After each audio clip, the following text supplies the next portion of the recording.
हरे विष्णु, हर हर महादेव। दोस्तों, स्वागत है आप सभी का मेरी इस व्रत कथा कहानी चैनल में। आप पे और आपके पूरे परिवार पे भगवान विष्णु का कृपा हमेशा बनाई रखे। अगर आप गुरुवार का व्रत रख रहे हैं तो गुरुवार का दिन व्रत रखने का नियम और पूजा विधि जरूर जान लें।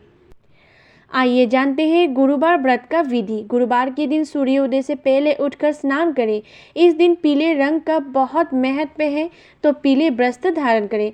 भगवान विष्णु का ध्यान करें और व्रत का संकल्प लें। भगवान विष्णु को चंदन लगावें एवं पीले फूल अर्पित करें। भगवान विष्णु को गुड़ या चने के दाल भोग लगाएं। किसी भी पीले रंग की मिठाई का भोग भी लगा सकते हैं। विष्णु को मंत्र का जाप जरूर करें। विष्णु सहस्त्र नाम का पाठ करें। विष्णु चालीसा पढ़ें और बृहस्पति देव का ध्यान करें। गुरु मंत्र या बृहस्पति देव की मंत्र का जाप करें। भगवान विष्णु और बृहस्पति देव की आरती उतारें। केले के पेड़ में श्री हरि और बृहस्पति का वास होता है। इस दिन केले के पेड़ की पूजा करना, दान भी करें। शाम के समय फलाहार के साथ व्रत का पालन करें। क्या है गुरुवार का व्रत का महत्व? गुरुवार का दिन गुरु यानी बृहस्पति ग्रह के अधीन है। कुंडली में गुरु कमजोर हो तो कोई परेशानियां आदि हैं, मात्र गुरुवार व्रत रखकर बृहस्पति को मजबूत कर सकते हैं। साथ ही भगवान विष्णु की कृपा भी प्राप्त कर सकते हैं। अगर आप नया व्रत शुरू करना चाहते हैं तो किसी भी माह के शुक्ल पक्ष के गुरुवार से व्रत का आरंभ कर सकते हैं। ध्यान रहे कि एकमात्र पोष माह में गुरुवार व्रत नहीं रखना चाहिए। विशेष कार्य के लिए 16 गुरुवार तक व्रत का पालन करना चाहिए। इसके बाद 17वें गुरुवार को व्रत का उद्यापन करना चाहिए। वही गुरुवार का व्रत 1, 3, 5, 7 और 9 साल तक रखा जा सकता है। इसके अलावा आजीवन भी गुरुवार व्रत का पालन किया जाता है। प्राचीन काल में भारतवर्ष में एक प्रतापी और दानी राजा राज्य करता था। वो नित्य गरीबों और ब्राह्मणों की सहायता करता था। ये बात उसकी रानी को अच्छी नहीं लगती थी। वो ना ही गरीबों को दान देती और ना ही भगवान का पूजन करती थी, और राजा को भी ऐसे दान देने से मना किया करती थी। एक दिन राजा शिकार खेलने वन को गए हुए थे, तो रानी महल में अकेली थी। उसी समय बृहस्पति देव साधु वेश में राजा के महल में भिक्षा के लिए गए और भिक्षा मांगी। रानी ने भिक्षा देने से इनकार कर दिया और कहा, हे साधु महाराज, मैं तो दान पुण्य से तंग आ गई हूँ। मेरा पति सारा धन लुटाते रहते हैं। मेरी इच्छा है कि हमारा धन नष्ट हो जाए, फिर ना रहेगी बांस और ना बजेगी बांसुरी। साधु ने कहा, देवी तुम तो बड़ी विचित्र हो। धन संतान को सभी चाहते हैं, पुत्र और लक्ष्मी तो पापी को घर भी होने चाहिए। यदि तुम्हारे पास अधिक धन हो तो भूखे को भोजन दो, प्यासे के लिए पाँव लगवाओ, मुसाफिरी के लिए धर्मशाला खुलवाओ। जो निर्धन अपनी कुंवारी कन्या का विवाह नहीं कर सकते हैं, उनका विवाह कर दो। ऐसा और कोई काम है जिनके करने से तुम्हारा यश लोक परलोक में फैलेगा। परंतु रानी पर उपदेश का कोई प्रभाव न पड़ा। वो बोली, महाराज आप मुझे कुछ न समझाइए। मैं ऐसा धन ही नहीं चाहती हूँ जो हर जगह बांटती फिरूँ। साधु ने उत्तर दिया, यदि तुम्हारी ऐसी इच्छा है तो तथास्तु।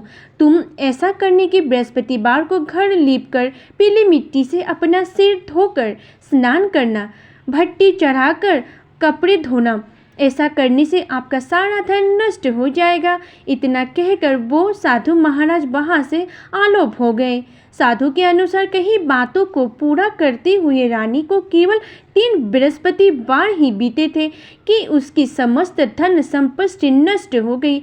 भोजन के लिए राजा का परिवार तरसने लगा। तब एक दिन राजा ने रानी से बोला कि हे रानी, तुम यहीं रहो, मैं दूसरे देश को जाता हूँ, क्योंकि यहाँ पर सभी लोग मुझे पहचानते हैं, इसलिए मैं कोई छोटा कार्य नहीं कर पाऊंगी। ऐसा कहकर राजा परदेश चला गया। वो वहाँ जंगल से लकड़ी काट कर लाता और शहर पे बेचता। इस तरह पर वो अपना जीवन व्यतीत करने लगा। इधर राजा के परदेश जाते ही रानी और दासी दुखी रहने लगी। एक बार जब रानी और दासी के 7 दिन तक बिना भोजन कर रहना पड़ा तो रानी ने अपनी दासी से कहा, हे दासी, पास ही के नगर में मेरी बहन रहती है, वो बड़ी धनवान है, तो उसके पास जा और कुछ लेकर आ ताकि थोड़ी बहुत गुजर बसर हो जाए। दासी रानी की बहन के पास गई। उस दिन गुरुवार था और रानी की बहन उस समय बृहस्पतिवार का व्रत की कथा सुन रही थी। दासी ने रानी की बहन को अपनी रानी का संदेश दिया, लेकिन रानी की बड़ी बहन ने कोई उत्तर नहीं दिया। जब दासी को रानी की बहन से कोई उत्तर नहीं मिला तो वो बहुत ही दुखी हो गई और उसे क्रोध भी आया। दासी ने वापस आकर रानी से कहा, सारे बातें रानी से कह डाला।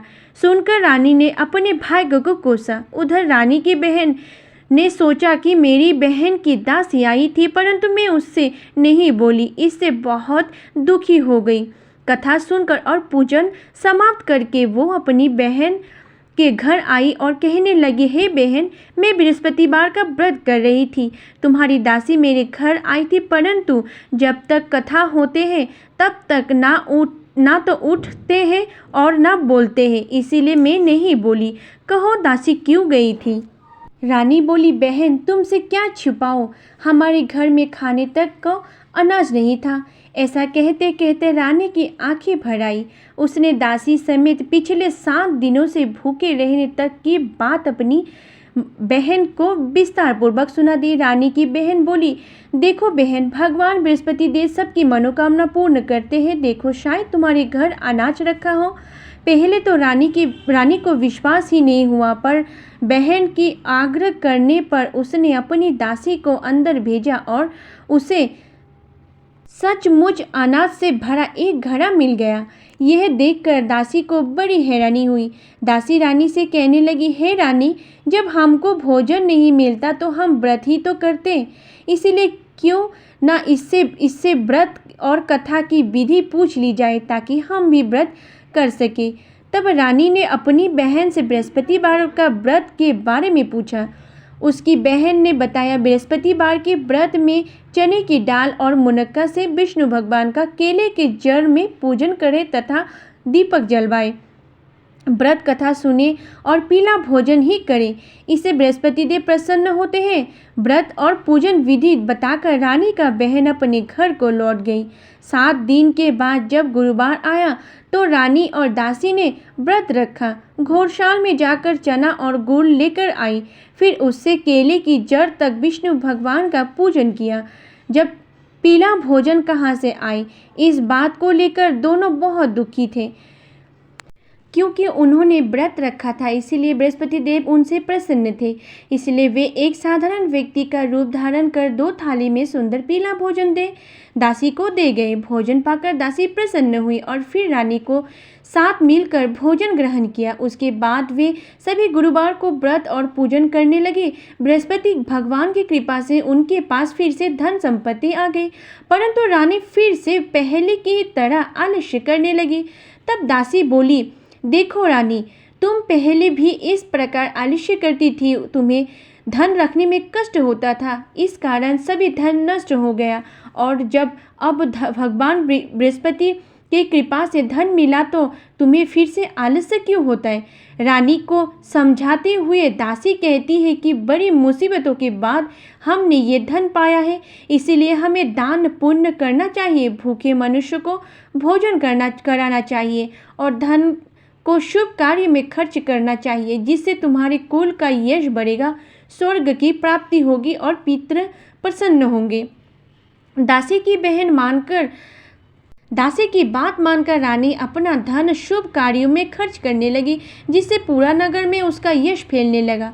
बृहस्पतिवार की व्रत की कथा के बाद श्रद्धा के साथ आरती की जानी चाहिए। इसके बाद प्रसाद बांटकर उसे ग्रहण करना चाहिए।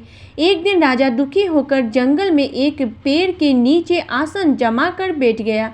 वो अपनी दशा को याद करके व्याकुल होने लगा। बृहस्पतिवार का दिन था। एकाकत उसने देखा कि निर्जन वन में एक साधु प्रकट हुए।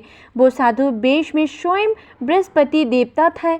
लकड़हारे के सामने आकर बोले, हे लकड़हारे, इस सुनसान जंगल में तुम क्या चिंता मग्न बैठे हो? लकड़हारे ने दोनों हाथ जोड़ के प्रणाम किया और उत्तर दिया, महात्मा जी, अब आप सब कुछ जानते हैं, मैं क्या कहूँ। ये कहकर रोने लगा और साधु को अपनी आत्मकथा सुनाई।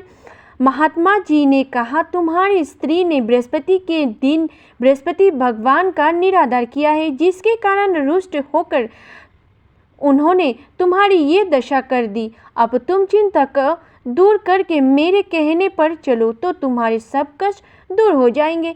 भगवान पहले से भी अधिक संपत्ति देंगे। तुम बृहस्पति देव के दिन कथा किया करो। 2 पैसे के चने मुनक्का लाकर उसका प्रसाद बनाओ और शुद्ध जल से लोटे में शक्कर मिलाकर अमृत तैयार करो। कथा के पश्चात अपने सारे परिवार और सुनने वाले प्रेमियों में अमृत का प्रसाद बांटकर आप भी ग्रहण करो। ऐसा करने से भगवान तुम्हारी सब मनोकामना पूर्ण करेंगे। साधु के ऐसे वचन सुनकर लकड़हारे बोले, हे प्रभु, मुझे लकड़ी बेचकर इतना भी पैसा नहीं मिलता है जिससे भोजन के उपरांत कुछ बचा सकूं। मैंने रात्रि में अपनी स्त्री को व्याकुल देखा है। मेरे पास कुछ भी नहीं जिससे मैं उसकी खबर मंगा सकूं। साधु ने कहा, हे लकड़हारे, तुम किसी बात की चिंता मत करो। बृहस्पति के दिन तुम रोजाना की तरह लकड़ियां लेकर शहर को जाओ। तुमको रोज से दुगना धन प्राप्त होगा, जिससे तुम भली भांति भोजन कर लोगे तथा बृहस्पति देव की पूजा का सामान भी आ जाएगा। इतना कहकर साधु अंतर्धान हो गए। धीरे धीरे समय व्यतीत होने पर फिर वही बृहस्पतिवार का दिन आया। लकड़हारा जंगल से लकड़ी काट कर किसी शहर में बेचने गया और उस दिन और दिनों से अधिक पैसा मिला। राजा ने चना गुड़ आदि लाकर गुरुवार का व्रत किया। उस दिन से उसके सभी क्लेश दूर हो गए। परंतु जब दोबारा गुरुवार का दिन आया तो बृहस्पतिवार का व्रत करना ही भूल गया। इस कारण बृहस्पति देव भगवान नाराज हो गए। राजा अपनी बहन के घर पहुंचा। बहन ने भाई की खूब खातिरदारी करी। दूसरे दिन रोज प्रातःकाल राजा जगा तो वो देखने लगा कि सब लोग भोजन कर रहे हैं। राजा ने अपनी बहन से कहा, ऐसा मनुष्य है जिसने भोजन नहीं किया हो, मेरे बृहस्पतिवार की कथा सुन ले। बहन बोली, हे भैया, ये देश ऐसा ही है कि पहले यहाँ लोग भोजन करते हैं, बाद में अन्य काम करते हैं। अगर कोई पड़ोस में हो तो मैं देख आऊँ। वो ऐसा कहकर देखने चले गए, परंतु उससे कोई भी ऐसा व्यक्ति नहीं मिला जिसने भोजन ना किया हो। अंत वो एक कुम्हार के घर गए जिसके लड़का बीमार था। उससे मालूम हुआ कि उनके यहाँ 3 दिन से किसी ने भी भोजन नहीं किया। रानी ने अपनी भाई की कथा सुनने के लिए कुम्हार से कहा और तैयार हो गया। राजा ने जाकर बृहस्पतिवार की कथा कही, जिसके सुनकर उसका लड़का ठीक हो गया। अब तो राजा की प्रशंसा होने लगी। एक रोज राजा ने अपनी बहन से कहा कि हे बहन, हम अपने घर को जाएंगे, तुम भी तैयार हो जाओ। राजा की बहन ने अपनी सास से कहा। सास ने कहा है, चली जा, परंतु अपने लड़कों को मत लेके जाना, क्योंकि तेरे भाई के घर में कोई औलाद नहीं है। बहन ने अपनी भैया से कहा, हे भैया, मैं तो चलूँगी पर कोई औलाद नहीं जाएगी। राजा बोले, जब कोई बालक ही नहीं जाएगा तो तुम ही जाकर क्या करोगी। बड़े दुखी मन से राजा अपने नगर को लौट आया। राजा ने अपनी रानी से कहा, हम निर्वंशी हैं, हमारे मुंह देखने का धर्म नहीं है और कुछ भोजन आदि नहीं किया। रानी बोली, हे प्रभु, बृहस्पति देव ने हमें सब कुछ दिया है, वो हमें औलाद अवश्य देंगे। उसी रात को बृहस्पति देव ने राजा से स्वप्न में कहा, हे राजा, उठ, सभी सोच त्याग दे, तेरी रानी गर्भ से है। राजा की ये बात सुनकर बड़ी खुशी हुई। 9वें महीने के बाद उसके गर्भ में सुंदर पुत्र पैदा हुआ। तब राजा बोला, हे रानी, स्त्री बिना भोजन के रह सकती है पर बिना कहे नहीं रह सकती। जब मेरी बहन आवे तुम उससे कुछ कहना मत। रानी ने सुनकर हाँ कर दिया। जब राजा की बहन ने ये शुभ समाचार सुना तो वो बहुत खुशी हुई तथा बधाई लेकर अपने भाई के यहाँ आई। तभी रानी ने कहा, घोड़ा चढ़कर आइए, गधा चढ़कर नहीं। राजा की बहन बोली, भाभी, मैं इस प्रकार ना कहती तो तुम्हें औलाद कैसे मिलती। बृहस्पति देव ऐसा ही है, जिसे जिसके मन में कामनाएं हैं सभी को पूर्ण करते हैं। जो सद्भावना पूर्वक बृहस्पतिवार का व्रत करता है एवं कथा पढ़ता है अथवा सुनता है, दूसरे को सुनाता है, बृहस्पति देव उसकी सभी मनोकामना पूर्ण करते हैं। जो भी लोग बृहस्पति व्रत कथा का पाठ करते हैं उसकी रक्षा भगवान विष्णु स्वयं करते हैं। व्रत करने के पहले संकल्प जरूर लें।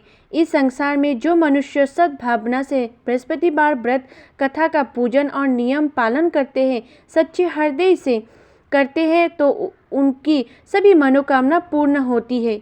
जैसे सच्ची भावना से रानी और राजा ने उनकी कथा का गुणगान किया तो उनकी सभी इच्छाएं बृहस्पति देव जी ने पूर्ण की थी। इसीलिए पूर्ण कथा सुनने के बाद ही प्रसाद जानी चाहिए। हृदय से उनका मनन करते हुए जयकारा बोलना चाहिए। इस तरह बृहस्पतिवार की व्रत की कथा यही समाप्त होता है। मन से बोलिए विष्णु भगवान की जय, बृहस्पति देव की जय।